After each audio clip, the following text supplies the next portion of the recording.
কল্যাণমস্তু অনিরুদ্ধ উষা। সকলে ৩৩ কোটি দেবতাকে প্রণাম জানায়। ওগো ঠাকুর, বলো উষা। কিছুক্ষণ হয়েছে আমরা এই অমরাবতী থেকে নৃত্য পরিদর্শন করিয়ে নিজে কুটিরে গেছিলাম। তবে কেন গো, কেন পূর্ণবারে আমাদেরকে ডাকায়ন করেছো? শোনো উষা, আমি জানি তুমি নৃত্য করে গেছো তোমরা দুইজনে। তোমাদের নৃত্যে সকল দেবগণের মন জয় করেছো। তবে একটি কথা বলো তো, বলো না। তোমরা না আমার সন্তান তুল্য। সত্যি আমার ঘরে অতিথি এসেছে, অতিথি কোনো সেবা চেয়েছে, তাহলে অতিথিকে বিমুখ করে পাঠিয়ে দেব না, এই কোনোদিনই হয় না প্রভু। তাই দেখো না, শঙ্কর নন্দিনী দেবী আজ আমার অতিথি। সে বলেছে নাকি এই ইন্দ্রের দেব সবাই সর্বশ্রেষ্ঠ নর্তকী যারা আছে তাদের নৃত্য দর্শন করবে। তাই তো তোমাদের এটা পরম ভাগ্য যে এমন অতিথিকে তুমি নৃত্য দেখে আমার মন এবং দেবতার মন জয় করবা। তোমরা হবে আয়ুষ্মতী ভব। তাই ওগো মা উষা, আমি কি জানতে পারি গো আজকের দিনে এই অমরাবতীতে তুমি কি নৃত্য পরিদর্শন করবে? বলে দেব উষা, আমি মা প্রত্যেক দিন নৃত্য করেছি তোমরা গণ্ডির বাইরে, আজকে নৃত্য করিবে তোমরা এই গণ্ডির ভিতরে। সে কি? দুই হস্তে থাকিবে তেলবাটি, মস্তকে থাকিবে যেন জলঘটি। নৃত্য করিবে তোমরা ওই না কাঁচা সরাই। কি হয়েছে উষা? এই যে ভয়ঙ্কর নৃত্য, এই বড় কঠিন নৃত্য, আমরা এই নৃত্য করতে পারবো না। কেন, কি হয়েছে উষা? অতিথি কোন নৃত্য দেখতে চেয়েছে? মা বলেছে এই কাঁচা সরার উপরে আমাদেরকে নৃত্য করতে হবে গো। শুধু কাঁচা সরার মধ্যেই নৃত্য করতে বলেছে? তোমরা তো শুনে ভেসে নৃত্য করো, তাই ভয়ের কোনো কারণ নেই। দেখো সকল দেবতা আছে, সবাই আশীর্বাদ করেছে, আর আমিও তো রয়েছি তোমাদের সাথে। তাই নির্ভয় নৃত্য আরম্ভ করো। সকলে ৩৩ কোটি দেবতা আশীর্বাদ করো যেন আমরা নৃত্য পরিদর্শন করাতে পারি। আরম্ভ করো প্রভু গো, বলো উষা। ভালোভাবে তোমার ওই নির্বাণকে তুমি তাল দেবে, আর আমি সুন্দর করে গান গাইবো। বেশ তাই হবে উষা। মিনতি রেখো গো, ও গো দেব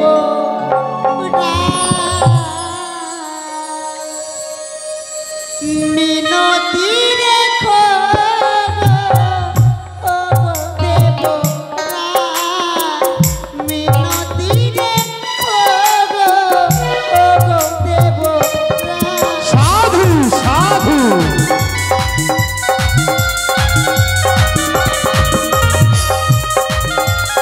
অতি উত্তম সুন্দর নৃত্য।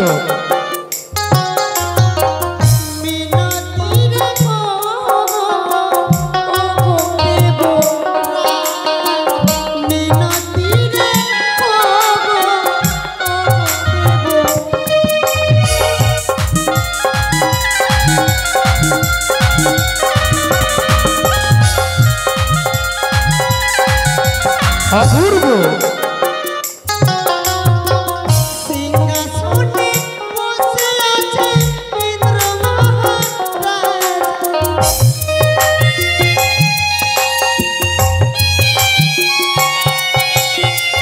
সিংহাসনে বসে আছে ইন্দ্র মহারাজ।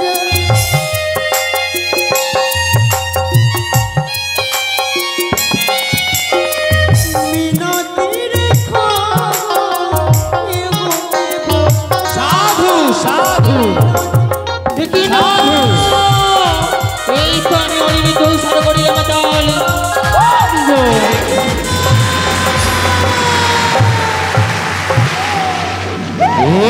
অনিরুদ্ধ উষা। তোমাদের নৃত্য গীত যখন সকল দেবগণ মগ্ন, সেই সময় ভেঙে গেল তোমাদের নৃত্যের তাল।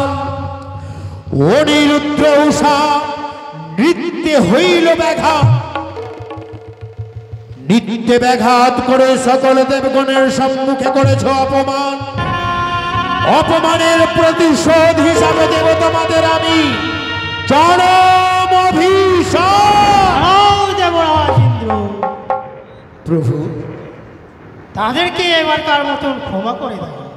পুনরায় আবার নিত্য গীত। শোনো নৃত্য উষা, হ্যাঁ গো, সেই ভোলানাথের আদেশ অনুসারে এবারের মতো তোমরা ক্ষমা পেয়েছ। তবে একটি কথা মনে রেখো, নৃত্য এমন ভাবে করবে নৃত্যের নাহি তার ভঙ্গ হয়। অনিরুদ্র, তোমার মৃদাঙ্গের যেন তার ভঙ্গ না হয়, অতিথি আমার যাতে বিমুখ না হয়। ওগো কেন না, কেন গো, কেন আজকের দিনে আমাদের নৃত্যের তাল ভঙ্গন হয়ে যায়? প্রভু গো, এবারে তুমি ভালো করে তোমার এই তবলা বাজাবে, আর আমি নৃত্য করবো কেমন?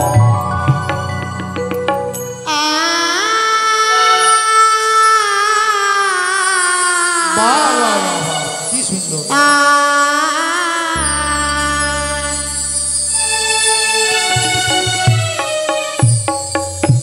ঝুমুরি ঝুমুরি নপুরি বাজে, ঘুমটা সরে যায়, তাই মরি লাগে।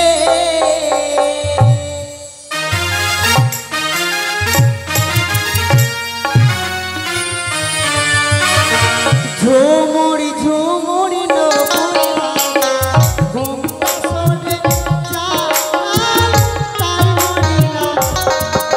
উত্তম, অতি উত্তম। সাধু সাধু।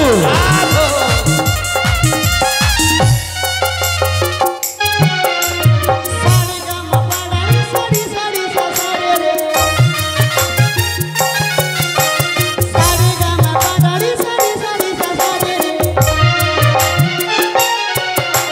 সারে রে গামা সারে গামা পা, সারে রে গামা সারে গামা পা, সারে গামা পা, সারে গামা পা।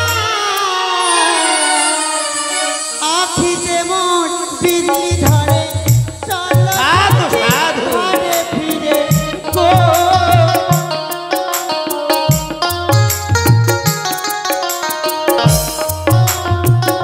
আখিতে মন বিজলি ধরে, চলো সাথী ঘরে ফিরে গো। ওই না শুনে মোহন বাসি, ওই না শুনে মোহন বাসি, সহে না প্রাণে, সহে না প্রাণে। সাধু সাধু। উদিন এই সঙ্গে অনিরুদ্ধ সাগরীয় তাহলে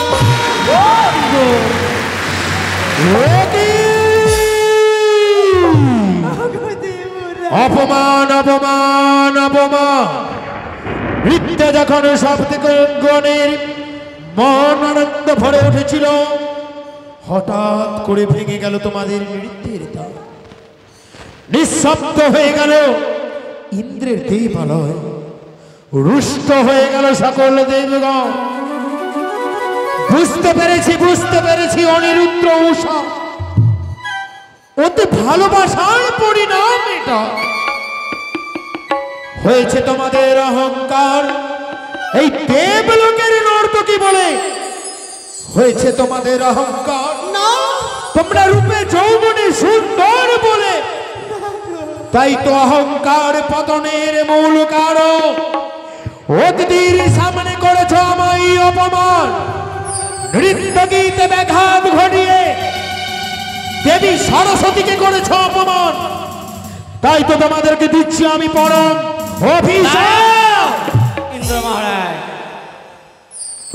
এবার দ্বিতীয় মতো তাদের ক্ষমা করে দাও। ব্রহ্মদেব, আবার তারা জানো তো আবার করবে। ওগো পরম পিতা, হ্যাঁ বলো। তোমার আদেশ শিরোধার্য।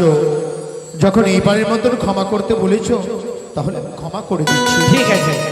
শোনো অনিরুদ্ধ উষা, পরম পিতা ব্রহ্মদেবের আদেশ অনুসারে তার কৃপা ফলে এবার তোমরা অভিশাপ থেকে মুক্ত হলে, কিন্তু এক এক করে তৃতীয়বার যদি নিত্য ভঙ্গ হয়, সকল দেবগণের যদি ধৈর্যের ভাগ ভেঙে যায়, তাহলে কিন্তু তোমাদের আর রক্ষা হবে না।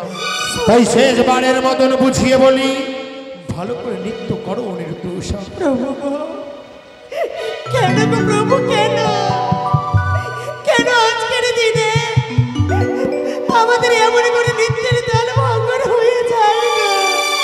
আমি যে কিছু বুঝতে পারি না উষা। প্রভু গো, এবারে আমাদেরকে ভালোভাবে নৃত্য করতে হবে গো, তা না হলে দেবরাজ আমাদেরকে অভিশাপই করে দেবে। তবে আর বিলম্ব নয়, এই মুহূর্তে আমরা নৃত্য আরম্ভ করি। নাচে উষা, নাচে উষা দেব তারো আগে।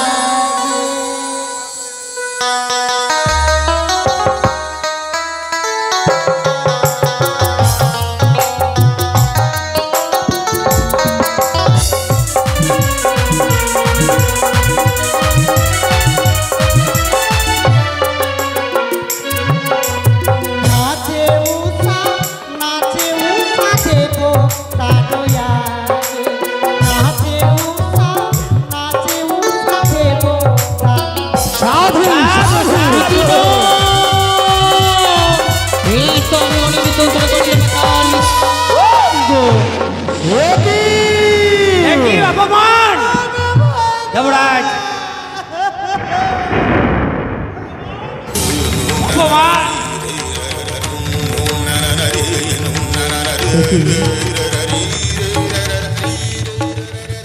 ধিক ধিক সর্বধিক অনিরুদ্ধ উষা, অপমান অপমান অপমান। অপমানিত হয়েছে স্বর্গপুরের দেবরা, সকল দেবগণকে নিমন্ত্রণ করে ডেকে অতিথি হয়েছে আজ আমার কাছে বিমুখ। অতিথি জানিয়েছে ধিক্কার একমাত্র তোমাদের কারণে। অহংকার করেছিলাম আমার দেবালয়ের মধ্যে সর্বশ্রেষ্ঠ নর্তকী তোমাদেরকে বলে। বুঝতে পেরেছ অনিরুদ্ধ উষা, যে অপরাধ করেছে তার আর ক্ষমা নেই, আর তোমাদের রক্ষা নেই। তাই সকল দেবগণের সম্মুখে আমায় দিয়েছ মনস্তাপ, মর্তলোকে জন্মনে হতিরাম অভিশাপ। চম্পানীনগরে চাঁদ বাণী আর কুমার, শনিকার গর্ভে জন্ম হইবে তোমার। পাপ পাথু সদাগরে মেনকাউ দরে, জন্মিবে সুন্দরী উষা বেহুলা নাম ধরে। হ্যাঁ হ্যাঁ হ্যাঁ, মনুষ্যের গর্ভে হবে দুই জনার জন্ম, মনুষ্য হইয়া করিবে তোমরা মনুষ্যেরই কর্ম। ওরে অনিরুদ্ধ উষা, আজ আমাকে যেইভাবে অপমানিত করেছ সকল দেবগণের সম্মুখে, তাই আমি অভিশাপ করেছি। আজ থেকে 1 বছর 2 বছর নয়, 7 বৎসরের জন্য তোমাদেরকে করলাম আমি অভিশাপ। যাবে ওই নরলোকের ঘরে, নরলোকের ঘরে, নরলোকের ঘরে।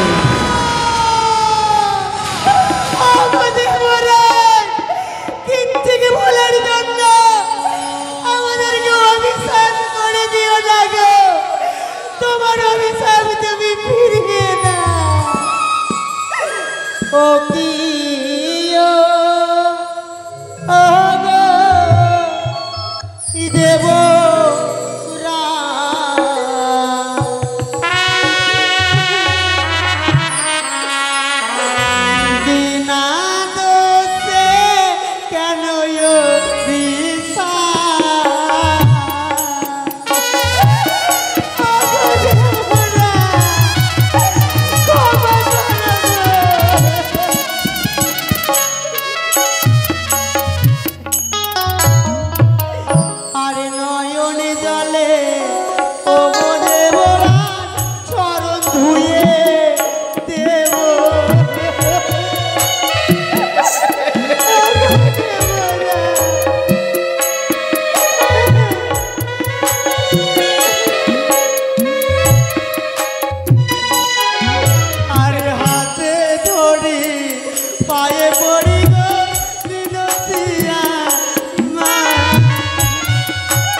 বিদ্যাধরী দয়া করে ফিরিয়ে নাও গো তোমার অভিশাপ। ওগো দেবতা, না উষা, আমায় ক্ষমা করো, আমি অভিশাপ ফিরিয়ে নিতে পারবো না। শোনো অনিরুদ্ধ উষা, ওগো দেবরাজ, সেই মর্তধামে বদ্ধ জ্বালা যন্ত্রণা আমরা কিভাবে সহ্য করবো গো? শোনো অনিরুদ্ধ, তুমি বলে দাও ঠাকুর, তুমি বলে। শোনো শোনো অনিরুদ্ধ উষা বিদ্যাধরী, বলো তোমরা কাঁদো কেন ডরে? বহুদিন না রহিব ওই নরলোকের ঘরে, সাথিয়া পদ্মার বাদ না থাকিবে আর, পুষ্পরূপে আনিব তোমাদের পূর্ণবা। অনিরুদ্ধ উষা, বৃক্ষ থেকে যেমন কোন অঙ্গ পতঙ্গ ভেঙে পড়ে, বৃক্ষের যেইভাবে ব্যথা হয় সেইভাবে অঙ্গ পতঙ্গের ব্যথা হয়, তাই তো তোমরা আমার সমতুল্য, তোমরা আমার অঙ্গ পতঙ্গ। আজ থেকে দ্বাদশ বৎসরের জন্য তোমাদেরকে আমি পাঠিয়ে দিচ্ছি। বলেছে বিনা অপরাধে যদি কেউ কাউকে কাঁদায় তাকেও কাঁদতে হবে। আমি কথা দিচ্ছি অনিরুদ্ধ উষা, আজ থেকে দ্বাদশ বৎসর পর্যন্ত তোমাদের শোকে আমার নয়ন ভাসবে। একমাত্র সত্যের কারণে আমি তোমাদেরকে হারিয়ে দিলাম। আমায় ক্ষমা করে দিও অনিরুদ্ধ উষা, আমায় ক্ষমা করে দিও। দেবরা, এত নিষ্ঠুর কেন হয়েছে দেবরাজ? প্রভু গো, তবে আর বিলম্ব নয়, এই মুহূর্তে আমাদের দুই নয়ন যেদিকে যাবে আমরা সেই পথে চলে যাব গো। দাঁড়া উষা, কোথায় যাচ্ছ তোমরা? মা, উষা, বলো না গো, আমাদেরকে নিয়ে কোথায় যাবে? তোমাদেরকে নয় যাবো আমি দ্বাদশ বছরের জন্য মর্তের মাটিতে, সে কি? শুধুমাত্র মোর পুজোর প্রচারের কারণে। তবে আর বিলম্ব না। পদ্মা, তোমার সঙ্গে সত্য করেছিলাম আমি অনিরুদ্ধ উষা তোমার হস্তে তুলে দেব, তাই আমি তুলে দিচ্ছি দেবসভার মাঝে। কিন্তু বড় দুঃখ পেলাম পদ্মা, তাদেরকে এইভাবে নিরপরাধ অপরাধী করে। তবে তোমাকে একটি কথা দিতে হবে বোন। কি দেবরা? দ্বাদশ বৎসর পূর্ণ হলে, তোমার নরলোকের ঘরে পুজো প্রচার হলে, আমার দুই নয়ন মণিকে আবার আমার কাছে ফিরিয়ে কথা দিয়ে দিলাম দেবরাজ, যখন হব আমি বিশ্বমাঝে বিশ্বপূজিতা, হাসি মুখে পুরনাই তোমার অনিরুদ্ধ উষাকে তোমার হস্তে অর্পণ করে দেবো দেবরাজ। অনিরুদ্ধ উষা, ওগো দেব, অভিশাপ তো করেছি, তার সঙ্গে যাবার সময় একটি আশীর্বাদ করে যায়। তোমরা নরলোকে গিয়ে দেবীর পুজো প্রচার হবে, তার সঙ্গে সঙ্গে তোমাদের নাম খ্যাত হবে সতীর মধ্যে, দেবী পদ্মাবতীর সঙ্গে তোমাদেরও হবে পুজো প্রচার। তবে আমি অভিশাপ করে যাই, যতদিন না আসবো এই অমরাবতীতে ফিরে ততদিন থাকিবে এই অমরাবতী অন্ধকার। অনিরুদ্ধ উষা, হ্যাঁ গো মা, তোমাদের এই স্বর্ণমুখে রয়েছে সরজ নদী, এই সরজ নদীতে তোমরা চান করে এসো মম নিকটে।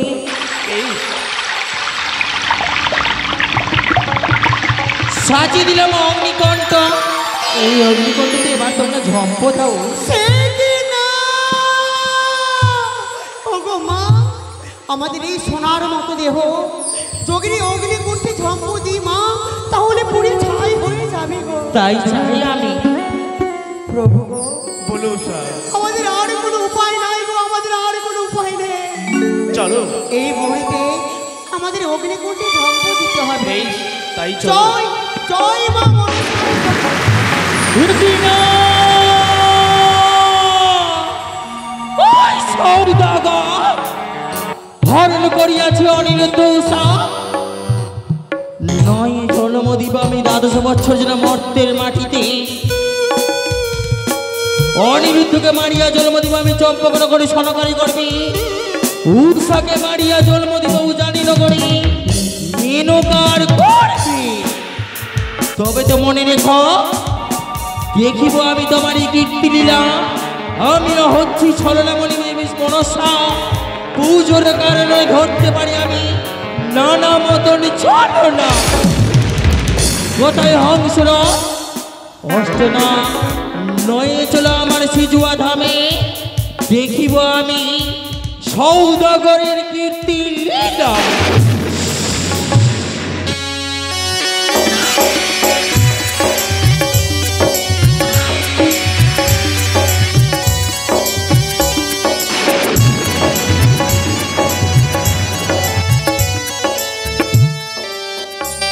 এদিকে সেই চন্দ্রপতি সদাগর তার 14টা নিয়ে সে পানিকে বেরিয়েছি।